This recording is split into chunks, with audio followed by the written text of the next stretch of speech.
Керек болса мен банкирлермен айланайын. 23 ноябрга белгиленген соттук отурумга эксперттер, калган күбөлөр чакырылган. Жайыл райондук ички иштер бөлүмүнүн криминалисти Эрмек Саманчиевке эки тараптын жактоочулары бычак туурасында суроолорду көп беришти. 28 май күнү түнкү 1-де дежурный часть чалган, срочно рободага келдим.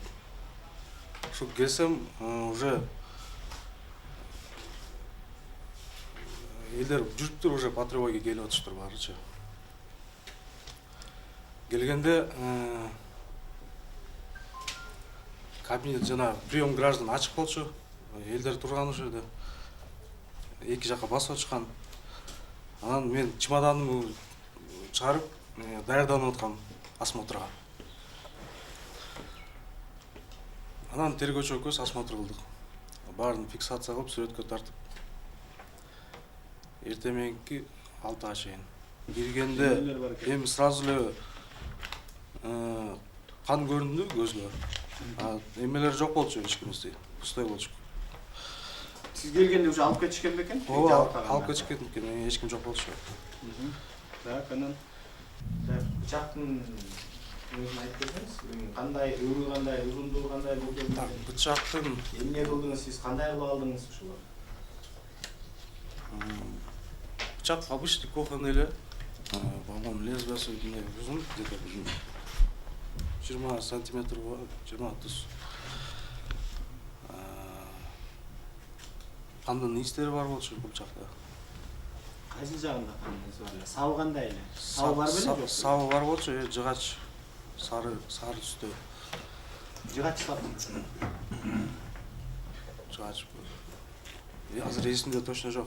Сиз ошол Жайыл районунун сотрудниги, кызматкери болуп эсептелдиңиз да, Мурда прием гражданды көрүп жүргөнсүз да. Анан кийин ошол сиз киргенде ошол жерде мындай следы борьбы, күрөштөрдүн изи бар бекен, жок бекен? Эми кандын изинин, наверное, следы бар беле, ошол. Сиз айттыңыз, 1:30-да келдим депчи. Келгенде прием граждандын ичинде кандан башка эч ким эчтеке жок болчу деп, да? Бул жерде деген саат 3 менен 28 саат 3 менен осмотр трупа на месте обнаружения деп протокол түзүп атасыңар. С участием Касымбаева, эксперта.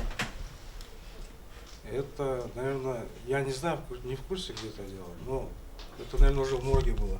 Кезитбеков. Протокол осмотра.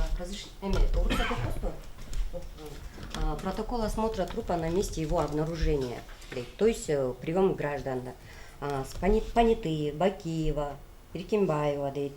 Турдалы кызы Бурулайды карап жатасыңар да. Бул жерде жазып атасыңар. Кандай, эмне, положениясы, кандай деп. И при искусственном помещении бул жерде сиз бар белеңиз? Саат 3-тө. 3-тө ошол прием граждан осмотр кылдык. Ошол Бурулайды только один раз вот под утро бардык моргко. И перед вскрытием я произвел фотосъемку. Перед вскрытием под утро это вот 8:30 да. А насчет саат 3-төгү сиз кол коюп атасыз да? Бул фальсификация болуп атабы ошондо? Я не знаю, я не затруднился. Бул сиздин колуңузбу?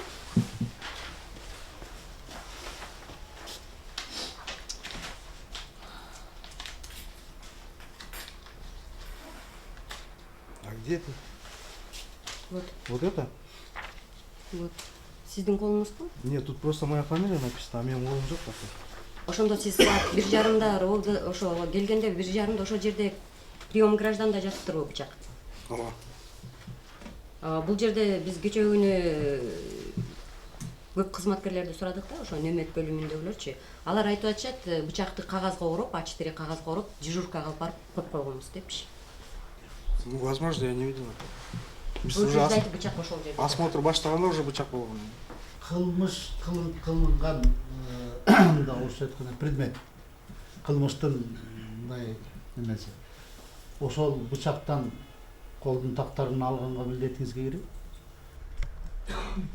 Ооба, кирет. Сиз алдыңыз беле? Жок, алган эмесмин. Эмне үчүн?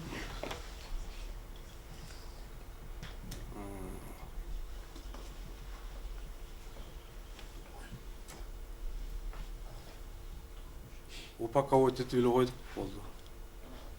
Милдетиңизди аткарбай атпайсызбы? Эмне үчүн алган жоксуз?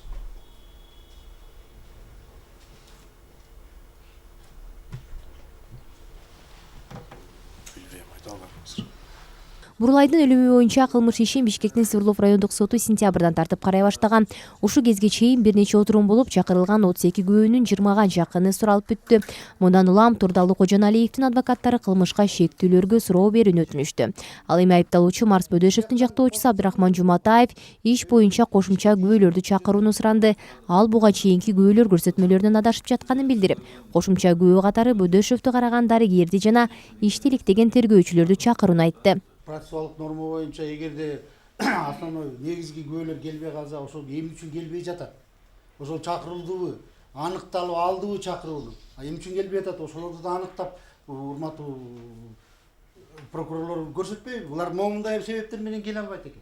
Момундай болуп атыптыр. Ошондуктан биз буну суроого мүмкүнчүлүгүбүз жоктур. Биринчиден, экинчиден процессуалдык норма дагы бузулуп атат. Кошумча күбөлөр, негизги күбөлөр бүткөндөн кийин анан аныкташыбыз керек да, кошумча күбө бар бу тараптарда жок.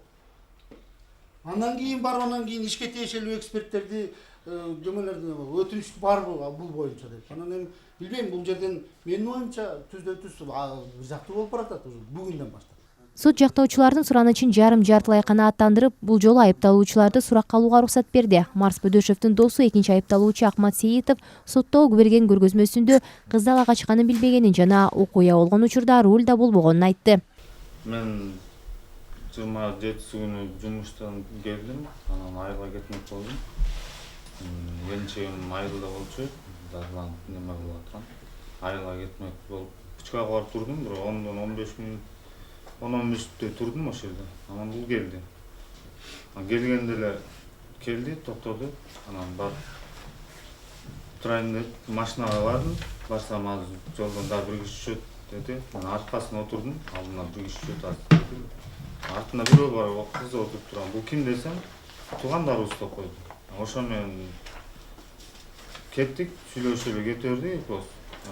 Жолдо барат, бул эмне болду десем, чыкпай калды деп телефон менен бирөө менен сүйлөштү, мен чыкпай калды деп койдум. Ошо менен кеттик. Дальше эле. Ош немеге бардык, Сосновкага. Сосновкага барып, немеден өткөндөн автобустан бир машина келип токтотту. Токтотуп эле ушундай Бурулай деген сенсиңби деди, анан ооба деди. Андан кийин эле буну тиги машинага отур деди. Бирөөсү келип машинаны айдады. Тиги Сосновканын немесине баргандан кийин айда барып бизди киргизди ичине, экөөбүздү. Тиги кыз машинада калды. Анан ошо менен айрдан биз ичине кирип турдук. Андан кийин бул жакка кирип тургула деп бүткөн башка комнатасына киришти, ар жакта турдук. Анан чыгып бизди бир сыйра шыман кылды, эмнеге бар деп түшүнтөбүз. Айрдан чыктык, анан жайыл немесине алып келди бизди. Ошо менен ичке киргизди. Анан бул ата-энеси менен сүйлөшүп алсын деп неме кылды. Мен эшиктин өзүндө эле турдум. Анан ошо менен коридордо экөөбүз турдук. Автомат кармап бир бала турду. Анан биз менен ГАИ менен да бир бала келген. Ал да турду. Мен өтүнүч кылдым, эшикке чыгып сигарет тартып алсам болобу деп орозо болчумун. Мейли эшикке чыгып урнанын жанына барып тартып деди. Анан урнанын жанына барып отуруп тарттым, ошо менен отурдум ошол жерде. Бутун чечип алып отурган ошол жерде. Андан кийин эле ызы ичүү болду. Ызы ичүү болуп ошол эле эшикке чуркашып калыптыр. Барып эле эшикти тартылап, бирөөсү сындыра ал десе, бирөө сындырбай, сен төлөйсүң деп ызы ичүү болуп атты.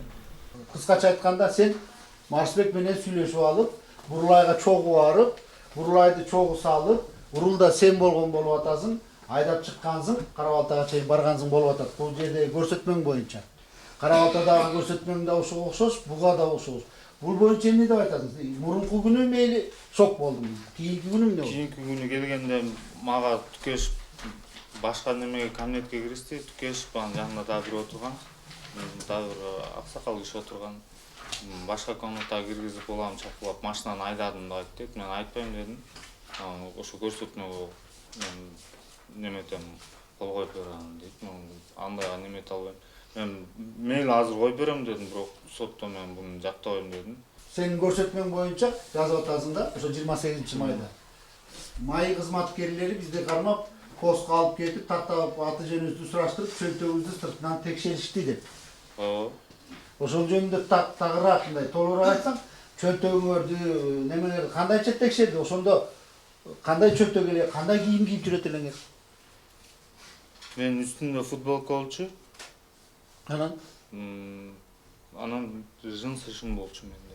Болду, башка эч нерсем деле жок. ошондо жынсызын текшеришти, чөнтөктө.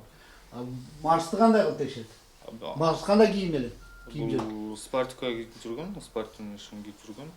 Анын үстүндө эсимде жок да. Кандай кийип жүргөн? Үстүн мейли, мына Футболка кийип жүргөн. бул жерден урматтуу коллегам айтты, айтып кетпеди жана. Бычакты носкизине салып кетти деген ой болуп, ошондой пикир болуп айтылып, элге жарыя болуп атат. Сен айтчы, кандайча ушуна бул жерден уктум, 25-30 сантиметрлик узун бычак экен.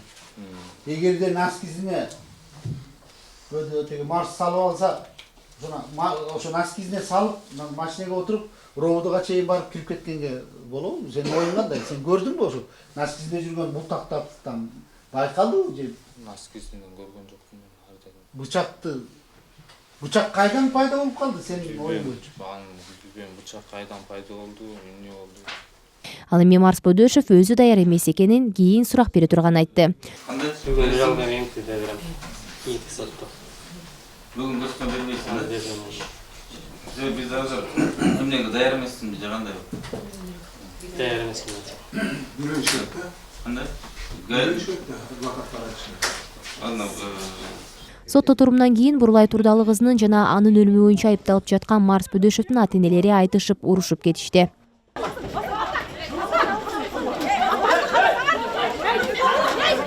Бурлай Турдалы кызы быйыл 27 майда Жайыл райондук ички иштер бөлүмүндө өлтүрүлгөн. Шүй облустук ички иштер башкармалыгы аны ала качып бараткан жигит кармалгандан кийин милиция бөлүмүндө кызды бычактап, өзүнө да кол салганын билдирген. Шектүү катары кармалган Марс Бөдөшовго кылмыш жаза кодексинин 97-беренеси менен иш козголгон. Кийинчерээк Бөдөшовдун досу Акмат Сейитов да кармалган. Окуя боюнча 13 милиция кызматкери иштен бошотулган. Айгерим Акылбекова, Давран Игамбердиев, Азаттык, Бишкек.